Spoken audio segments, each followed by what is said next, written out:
So here's how to disable the Bing web search in Windows 11. So if you're someone who wants to stop this search result update you get in your search bar, this is how you can do it on your Windows PC. You want to right click on the Windows icon in this section and then click on Run. Enter the code in this section, regedit. I'm going to be leaving the code mentioned in the description to this video and click on OK.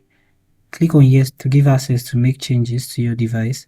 And here you want to make sure you expand on HT current user. Under here, expand on software, scroll till you find policies and expand on policies, expand on Microsoft, and here you will see window, and then right click on the Windows icon and create a new key.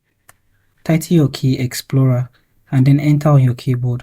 On the right section of your new key, you want to right click and create a new DWORD 32-bit value and then title it Disable Search Box Suggestions. Enter on your keyboard and then double click on the DW32 and then give it a value of 1. Click on OK and then you need to restart your computer for this to take effect.